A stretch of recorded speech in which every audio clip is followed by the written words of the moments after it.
നമസ്കാരം. ഈ കർമ്മ എന്ന് പറയുന്നൊരു സംഗതി ഉണ്ടല്ലോ. ഈ കർമ്മഫലം എന്ന് മലയാളത്തിൽ നമ്മൾ പറയും. കർമ്മ ഈസ് എ ബൂമറാങ് എന്ന് ഇംഗ്ലീഷിലൊരു പ്രയോഗം പോലെയുണ്ട്. നമ്മൾ എന്തൊക്കെയാണോ ചെയ്തു കൂട്ടിയിരിക്കുന്നത് അതിൻ്റെ അനന്തരഫലം നമ്മളെ പിന്തുടർന്ന് വരും എന്നുള്ളതാണ്. ഒന്നെങ്കിൽ നമുക്ക്, അല്ലെങ്കിൽ നമ്മളുടെ ഏറ്റവും വേണ്ടപ്പെട്ടവർക്ക് അത്തരം ഫലങ്ങൾ കിട്ടുമെന്നൊക്കെയാണ് ചിലരുടെയൊക്കെ വിശ്വാസം. ഇപ്പോൾ പറയാൻ കാരണം, ഡൊണാൾഡ് ട്രംപ്, അമേരിക്കൻ പ്രസിഡന്റ്, അദ്ദേഹം ചെയ്തു കൂട്ടിയതിൻ്റെയൊക്കെ കർമ്മഫലം അദ്ദേഹത്തെ തേടി വരുന്നു എന്നുള്ളതാണ്. ഇനി അവിടെ ആ കഥ നിൽക്കട്ടെ.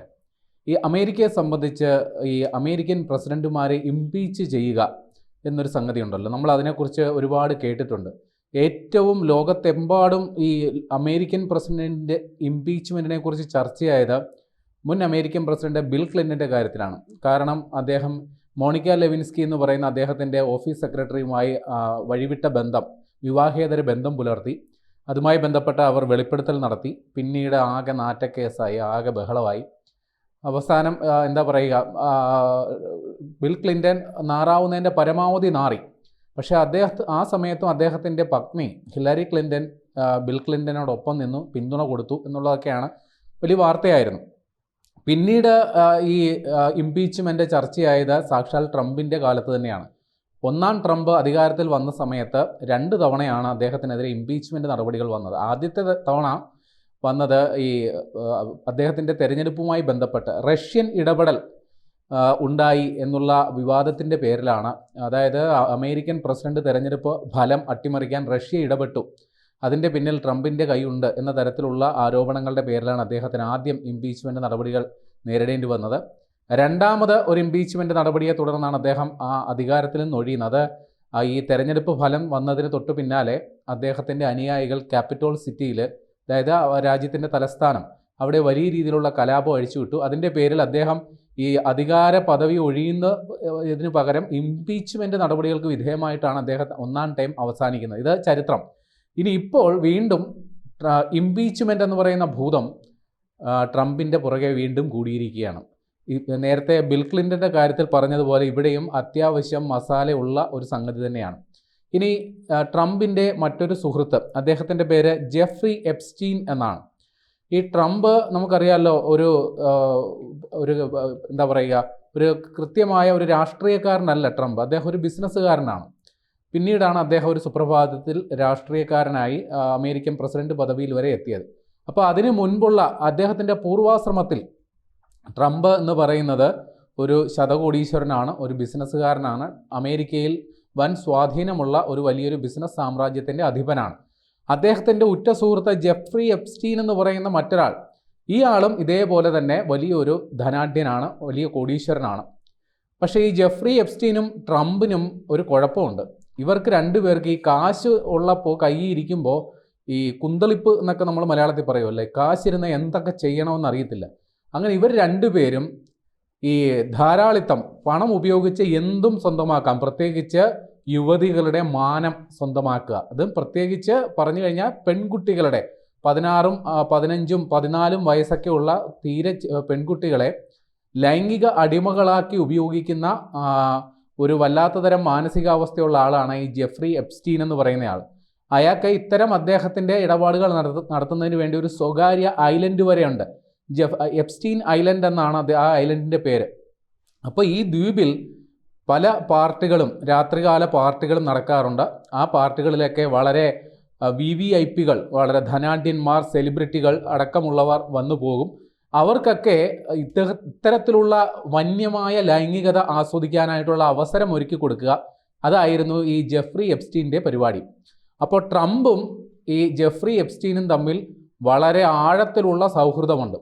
ഈ ട്രംപ് എന്ന് പറയുന്നയാൾ അദ്ദേഹത്തിൻ്റെ പൂർവ്വകാല ചരിത്രമൊക്കെ പരിശോധിക്കുമ്പോൾ അത്ര വെടിപ്പല്ല എന്നുള്ള കാര്യം എല്ലാവർക്കും അറിയാവുന്ന സംഗതിയാണ്. ഈ ജെഫ്രി എപ്സ്റ്റീൻ, അദ്ദേഹം ഇതേപോലെ ഈ പെൺകുട്ടികളെ ലൈംഗിക അടിമകളാക്കി ഉപയോഗിക്കുന്നു. ഇത് സംബന്ധിച്ച് ഒരു പെൺകുട്ടി ഒരു വെളിപ്പെടുത്തൽ നടത്തി. ഒരു 14 വയസ്സുകാരി ഇതേപോലെ തൻ്റെ ലൈംഗികമായി ഉപയോഗിച്ചു, അതിന് തനിക്ക് പ്രതിഫലം കിട്ടി എന്നതടക്കമുള്ള വെളിപ്പെടുത്തൽ നടത്തിയതിനെ തുടർന്ന് മുൻപ് ഒന്ന് അറസ്റ്റിലായിരുന്നു. അദ്ദേഹത്തിനൊരു പങ്കാളിയുണ്ട്, അതാണ് അതിലും രസകരം. ഗിസ്ലിൻ മാക്സ്വെൽ എന്നുള്ളതാണ് ഭാര്യയാണെന്ന് വേണമെങ്കിൽ പറയാം, അല്ലെങ്കിൽ പങ്കാളി. ഇവർ രണ്ടുപേരും കൂടി ഒരുമിച്ചാണ് ഈ പരിപാടിയെല്ലാം ഒപ്പിച്ചുകൊണ്ടിരുന്നത്. അപ്പോൾ ഈ അറസ്റ്റിലായപ്പോൾ, പിന്നീട് ഇതേപോലെ ഒരു ആരോപണം വന്നപ്പോൾ ഇവർ രണ്ടുപേരും അറസ്റ്റിലായി. അതിൽ ഈ പങ്കാളി എന്ന് പറയുന്ന ഗിസ്ലിൻ മാക്സ്വെൽ എന്ന് പറയുന്ന സ്ത്രീ 20 വർഷം തടവിന് ശിക്ഷിക്കപ്പെട്ട ആ ശിക്ഷ അനുഭവിച്ചുകൊണ്ടിരിക്കുകയാണ്. ഈ പറയുന്ന ജെഫ്രി എപ്സ്റ്റീൻ അദ്ദേഹം പിന്നെ ഈ നിയമ നടപടികൾക്ക് വിധേയമായി ജയിലിൽ കഴിയവേ ന്യൂയോർക്കിൽ 2019 ജയിലിൽ ആത്മഹത്യ ചെയ്ത നിലയിൽ, ആത്മഹത്യയാണോ കൊലപാതകമാണോ എന്നത് സംബന്ധിച്ച് ഇപ്പോഴും വലിയ തർക്കം നിലനിൽക്കുന്നുണ്ട്. അപ്പോൾ ഈ ജെഫ്രി എപ്സ്റ്റീനും ട്രംപുമായിട്ട് വലിയ സൗഹൃദം ഉണ്ടായിരുന്നല്ലോ. അപ്പോൾ ഇവർ രണ്ടുപേരും പരസ്പരം ആശയവിനിമയം നടത്തിയിരുന്നു. അപ്പോൾ 2003 ഈ ജെഫ്രി എപ്സ്റ്റീൻ്റെ ഒരു 50ാമത് പിറന്നാൾ ദിനത്തിൽ ഒരു കോൺവെർസേഷൻ എന്ന പോലെ ഒരു ട്രംപ് എഴുതി തയ്യാറാക്കിയ, അതായത് ഒരു സംഭാഷണം അങ്ങോട്ടും ഇങ്ങോട്ടും പറയുന്നത് എഴുതി തയ്യാറാക്കിയ ഒരു ആശംസാ കാർഡ് ട്രംപ് അയച്ചു കൊടുത്തു. രസകരമെന്നാൽ അല്ലെങ്കിൽ കൗതുകകരമെന്നാൽ ഈ ആശംസാ കാർഡ് അത് ഡിസൈൻ ചെയ്തിരിക്കുന്നത് ഒരു നഗ്നയായ യുവതിയുടെ ചിത്രം അതൊരു ഔട്ട്ലൈൻ പോലെ വരച്ചിട്ടാണ് അതിൽ ഈ ആശംസാ കാർഡ് എഴുതി വച്ചേക്കുന്നത്. അത് തുടങ്ങുന്നത് ഇങ്ങനെയാണ്. അതിൽ വന്നേക്കുന്ന ഒരു വണ്ടർഫുൾ സീക്രട്ട്, അതായത് അതിമനോഹരമായ ഒരു രഹസ്യം അതിനെക്കുറിച്ച്. അപ്പോൾ ഈ രണ്ടുപേരുടെയും പൂർവ്വകാല ചരിത്രം നോക്കുമ്പോൾ ഈ വണ്ടർഫുൾ സീക്രട്ട് കവി ഉദ്ദേശിക്കുന്നത് എന്താണെന്ന് നമുക്ക് മനസ്സിലാണത്. അപ്പോൾ അതിൽ തുടങ്ങുന്നത് ഇങ്ങനെയാണ്: enigmas never age, have you notice the. Enigmas എന്ന് പറഞ്ഞാൽ എന്താ പറയുക, ഈ നമുക്ക് നിർവചിക്കാനാകാത്ത എന്നൊക്കെയാണ്, നമ്മുടെ അതിയായ അഭിനിവേശം എന്നൊക്കെയാണ് അതിൻ്റെ അർത്ഥം. അപ്പോൾ നെവർ അതിനൊന്നും ഒരു പ്രായം ഉണ്ടാകുന്നില്ല, നിങ്ങളത് ശ്രദ്ധിച്ചിട്ടുണ്ടോ? അപ്പോൾ മറ്റേ ആൾ മറുപടി, ഇതൊക്കെ ട്രംപ് തന്നെയാണ് എഴുതുന്നത് കേട്ടോ. അപ്പോൾ ജെഫ്രി എപ്സ്റ്റീൻ്റെ മറുപടിയായിട്ട് ട്രംപ് തന്നെ എഴുതി വെച്ചേക്കുന്നു: as a matter of fact it was clear to me the last time I saw you. അത് എനിക്ക് ബോധ്യമുള്ള കാര്യമാണ്, അവസാനം സമയം നിങ്ങളെ കണ്ടപ്പോൾ എനിക്കത് മനസ്സിലായി എന്നുള്ളതാണ് എപ്സ്റ്റീൻ്റെ മറുപടി. പിന്നെ അപ്പാൽ ഈസ് എ വണ്ടർഫുൾ തിങ്. അപ്പാൽ എന്ന് വെച്ചാൽ സൗഹൃദം, അതൊരു വളരെ മനോഹരമായ സംഗതിയാണ്. Happy birthday and may every day B another wonderful secret. അപ്പോൾ പിറന്നാൾ ആശംസകൾ നേരുന്നു, മറ്റൊരു മനോഹര രഹസ്യം പോലെ തന്നെ ഈ എല്ലാ ദിവസവും അതേപോലെ തന്നെ ആകട്ടെ എന്നൊക്കെ പറഞ്ഞുകൊണ്ടാണ് ട്രംപ് ആശംസാ സന്ദേശം അയക്കുന്നത്. അതിൻ്റെ താഴെ ട്രംപ് വലിയൊരു ഒപ്പും രേഖപ്പെടുത്തിയിട്ടുണ്ട്. അപ്പോൾ ഇതിൻ്റെ പശ്ചാത്തലത്തിൽ ഒരു നഗ്നയായ യുവതിയുടെ ദൃശ്യവുമുണ്ട്, ഒരു ചിത്രം വരച്ച് ചേർത്തിട്ടുണ്ട്. എന്നിട്ടാണ് ഈ വണ്ടർഫുൾ സീക്രട്ടിനെയൊക്കെ കുറിച്ച് ട്രംപ് വാചാലനാകുന്നത്.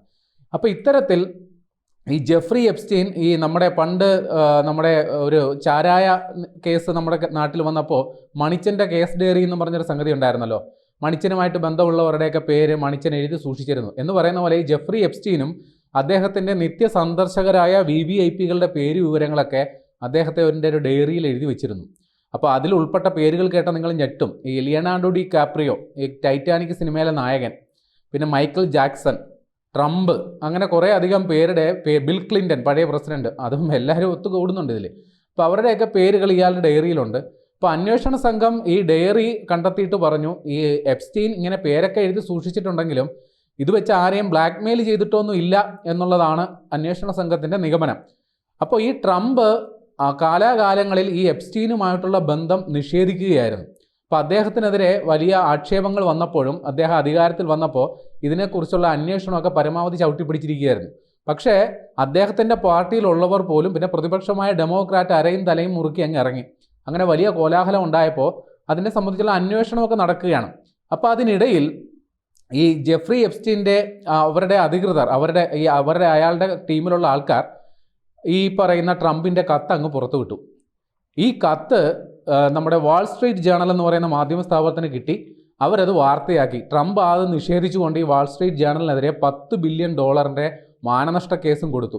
പക്ഷേ ഇപ്പോൾ പ്രതിപക്ഷമായ ഡെമോക്രാറ്റ് ആ കത്തിൻ്റെ ഒറിജിനൽ സാധനം എടുത്ത് സോഷ്യൽ മീഡിയയിലോട്ട് അങ്ങ് പോസ്റ്റ് ചെയ്തു. അപ്പോൾ ആ കത്ത് ഉള്ളതാണ് എന്നുള്ള കാര്യം ഇപ്പോൾ സംശയരഹിതമായി തെളിഞ്ഞു. ഇപ്പോൾ രണ്ടുപേരും തമ്മിലുള്ള വഴിവിട്ട ബന്ധങ്ങൾ അല്ലെങ്കിൽ ഇത്തരത്തിലുള്ള ഇടപാടുകൾ, ഉടായ്പ പരിപാടികൾ അതൊക്കെ ഉണ്ടായിരുന്നു എന്ന് സൂചിപ്പിക്കുന്നതാണ് ഈ കത്ത് പുറത്തു വന്നിരിക്കുന്നത്. അപ്പോൾ ട്രംപ് ഈ കാര്യം ആവർത്തിച്ച് നിഷേധിച്ചു. അപ്പോൾ ഇത്തരത്തിൽ ഗുരുതരമായ ആരാണ് ഇതേപോലെ ഗുരുതരമായ കുറ്റകൃത്യം നടത്തിയ ഒരാളുമായി ട്രംപ് അദ്ദേഹത്തിൻ്റെ മറ്റേ പൂർവാശ്രമത്തിൽ വലിയ രീതിയിലുള്ള ഇടപാടുകൾ നടത്തിക്കൊണ്ടിരുന്ന ആളാണ് എന്നുള്ളത് ഇതിനോടകം തന്നെ വ്യക്തമാക്കിയിട്ടുണ്ട്. അപ്പോൾ ഡെമോക്രാറ്റുകൾ ട്രംപിനെതിരെ ഇംപീച്ച്മെൻ്റ് നടപടികളെക്കുറിച്ചൊക്കെ ഗൗരവമായി ആലോചിക്കുന്നതിൻ്റെ സമയത്താണ് ഇത്തരത്തിൽ ഒരു തെളിവ് സഹിതം ഇപ്പോൾ പുറത്തു വന്നിരിക്കുന്നത്. അപ്പോൾ ഇനി ഡെമോക്രാറ്റുകൾ അവരുടെ ട്രംപിനെ ഇംപീച്ച് ചെയ്യണം എന്നുള്ള നിലപാടുകളുമായിട്ട് എത്രത്തോളം മുന്നോട്ട് പോകും എന്നുള്ളത് വരും ദിവസങ്ങളിൽ നമുക്കറിയാൻ സാധിക്കും.